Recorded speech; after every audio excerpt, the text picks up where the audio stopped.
Le vote du public a décidé que nous allons défendre la première ligne, je vais donc faire monter un maximum de renforts vers la frontière.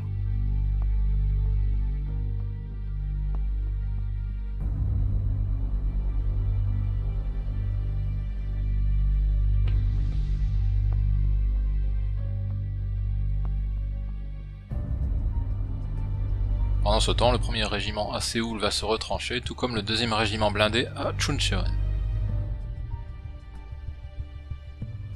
Comme le terrain est très ouvert à Chuncheon, je ne vais pas y laisser la compagnie de DCA car je crains que les lance-missiles ne se fassent sniper à découvert par les chars adverses. Je vais plutôt les envoyer à Séoul.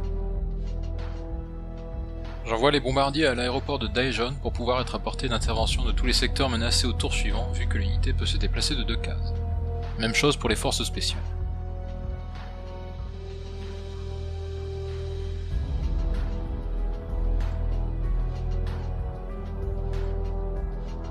L'unité blindée en face de Chuncheon n'a que 2 points d'action, ça fait qu'elle ne pourra pas attaquer le même tour qu'elle aura bougé. Il lui aurait fallu pour ça 1 point de plus. Ça va me laisser un peu de temps pour préparer la défense dans ce secteur.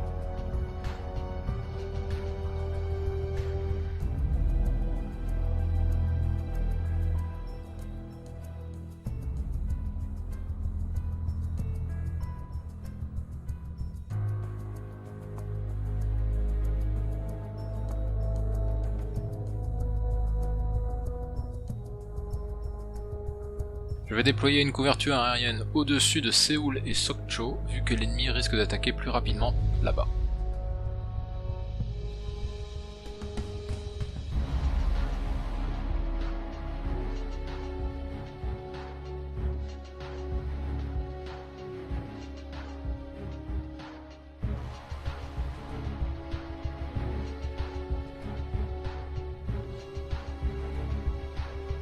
Avec les points disponibles au départ, les options de renfort sont limitées. Je vais néanmoins déployer une compagnie logistique héliportée afin de pouvoir fournir du ravitaillement aux unités en première ligne, car il n'y a que le régiment à Séoul qui possède sa propre base de ravitaillement.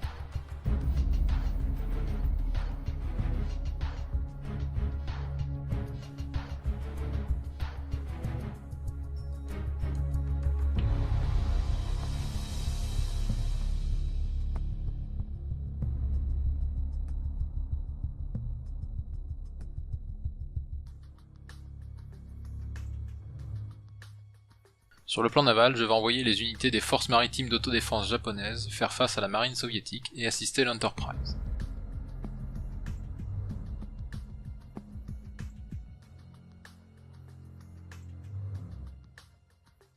Cette fois ça y est, les Nord-Coréens passent à l'attaque tout le long de la frontière. Il va falloir tenir avec les moyens du bord jusqu'à l'arrivée de la cavalerie. L'objectif étant de tenir au moins une des 3 zones sur la côte sud de la péninsule.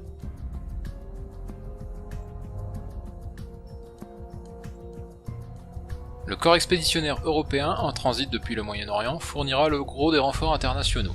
Il devrait être disponible d'ici 3 ou 4 jours. Cependant, le nombre limité de points de réquisition nécessitera de faire des choix. Ça tombe bien, ça me fera des trucs à vous faire voter.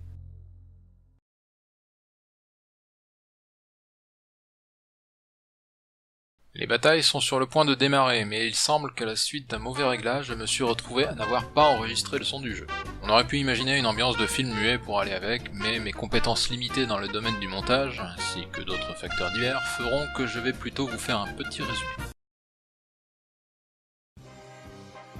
À Sokcho, l'ennemi a lancé une attaque combinant infanterie, chars et artillerie face à une unité d'infanterie plutôt faible sur un terrain assez peu propice à la défense. En effet, la seule zone un tant soit peu avantageuse ne comporte qu'une petite ville au milieu d'une vaste plaine avec quelques forêts en bordure.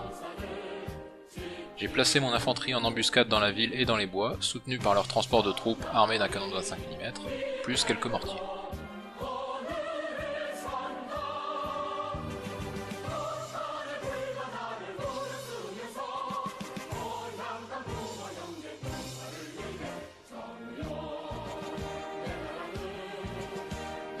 Au terme d'une bataille acharnée, mes troupes ont dû arrêter le combat faute de morale. Les pertes infligées à l'ennemi furent conséquentes, évitant ainsi une déroute de mes forces, mais cela ne suffira pas à arrêter l'offensive ennemie. À Séoul, la situation est bien plus favorable. J'ai choisi de défendre une vaste agglomération proche de la côte. L'ennemi a choisi d'attaquer le long de la route la plus directe, mais aussi la plus exposée face à la côte, où mes navires ont pu les bombarder.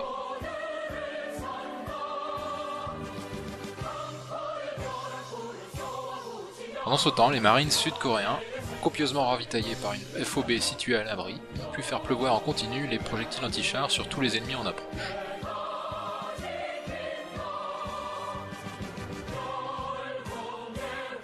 L'ennemi a tenté de débloquer la situation à l'aide d'un raid aérien, mais les missiles sol-air ainsi que les chasseurs sud-coréens n'ont fait qu'une bouchée des bombardiers ennemis. La bataille s'est achevée à l'issue du temps réglementaire. L'ennemi a subi de lourdes pertes, tandis que je n'ai eu à déplorer la perte que d'un camion de ravitaillement. J'ai bon espoir que la capitale pourra tenir encore face aux prochaines vagues d'attaques ennemies. Dans le secteur de l'Enterprise, le combat continue. J'ai disposé mes navires en formation défensive exactement comme la fois précédente. L'ennemi a tenté une approche plutôt timide, rapidement vouée à l'échec, avant de camper sur ses positions, sans doute par manque de navires. J'ai donc dû sortir mes navires pour aller chercher les ennemis restants, appuyés par quelques bombardiers FA-18, mais le chronomètre ne m'a pas permis de tous les anéantir.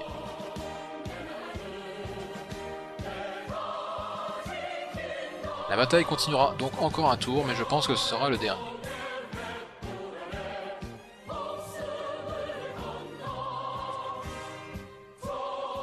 Sur le secteur naval India, la marine japonaise a dû affronter le reste de la flotte soviétique de l'Extrême-Orient. Fidèle à mon habitude, j'ai concentré mes navires en défense derrière une île pour y attendre l'ennemi. Après avoir subi la destruction d'un destroyer Udaloy, l'ennemi a tout de même réussi à submerger mes forces avec ses corvettes lance-missiles Nanushka. De même, mon rideau de DCA a été percé à plusieurs reprises par les bombardiers ennemis, ce qui me causa quelques dégâts, mais j'ai tout de même réussi à tenir jusqu'à la fin du chrono. Les pertes furent équivalentes en termes de points, mais j'ai perdu davantage de navires que l'ennemi, et je crains que ceux qui restent ne suffiront pas à détruire les Russes.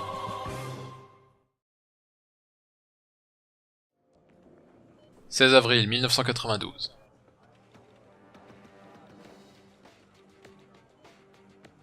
Les pertes subies par le 13e régiment à Sokcho m'obligent à le replier sur Wonju. Là, il retrouvera une compagnie anti-char, un régiment de blindés lourds et la compagnie logistique héliportée.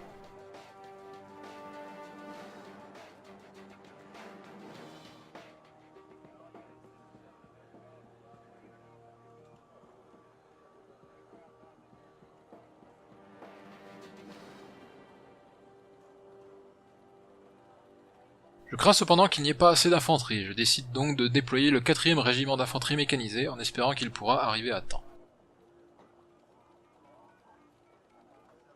Ce régiment comprend une bonne masse de zerglings, de miliciens, soutenus par de l'infanterie anti-char, de la DCA et de l'artillerie, avec en prime une base de ravitaillement.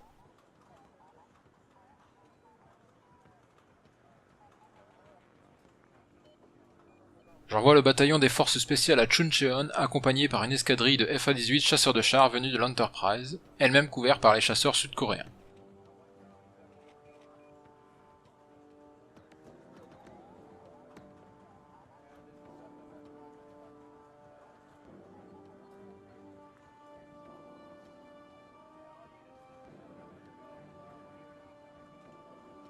Les bombardiers basés à Daejeon et les chasseurs de l'Enterprise iront survoler Séoul.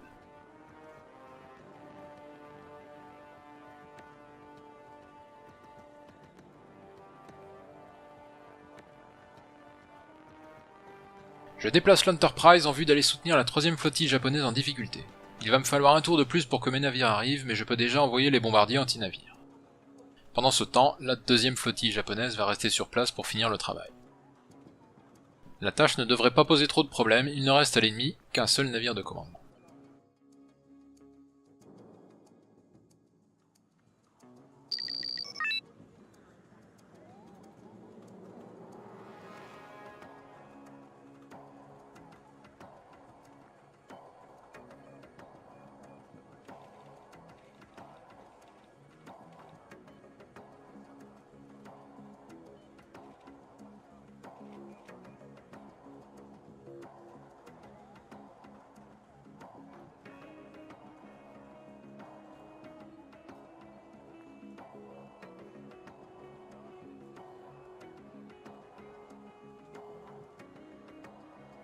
Je vais assembler une petite force pour attaquer directement l'ennemi.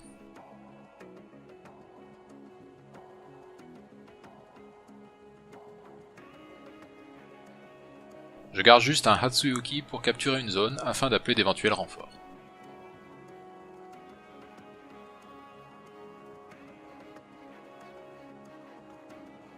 Les Pohang ont moins de missiles harpoon anti-navires en stock que les Hatsuyuki, mais ils coûtent 2 fois moins cher. Je vais en prendre quelques-uns pour lancer une frappe massive et simultanée.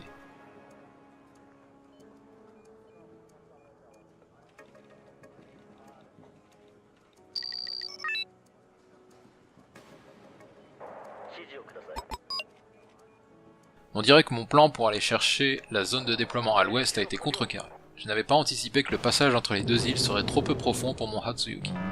Tant pis, je vais tout miser sur l'attaque frontale.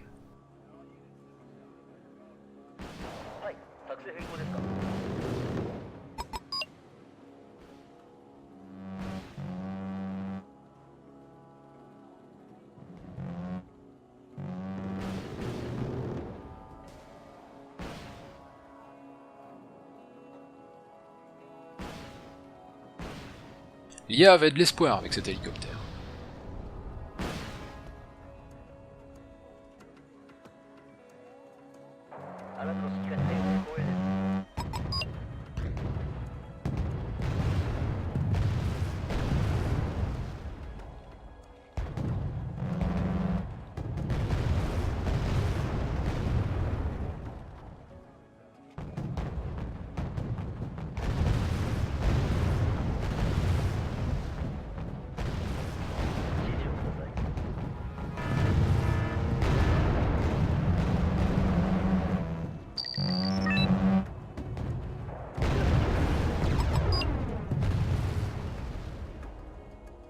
Je n'arrive pas à saturer les défenses antimissiles ennemies, même avec le peu de navires en face. Je vais plutôt garder mes derniers harpoons en réserve et attaquer au canon.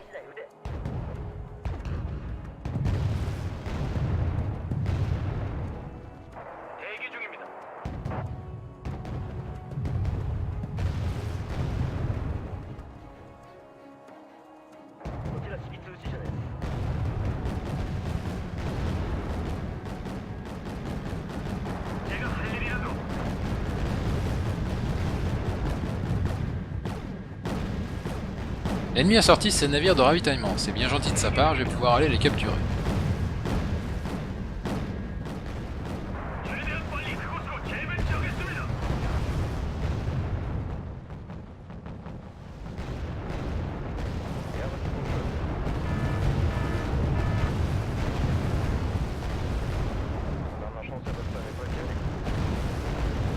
En postant un navire de commandement sur la zone ennemie, je parviens à la contester, ce qui empêche l'ennemi d'amener des renforts, pour le peu qu'il doit lui en rester.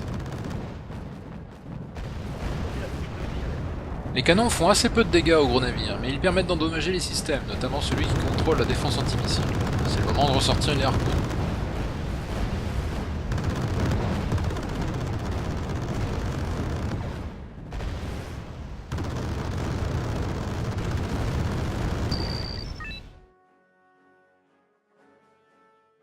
Formalité expédiée sans la moindre perte. Maintenant, ça va être à nouveau au tour de l'ennemi.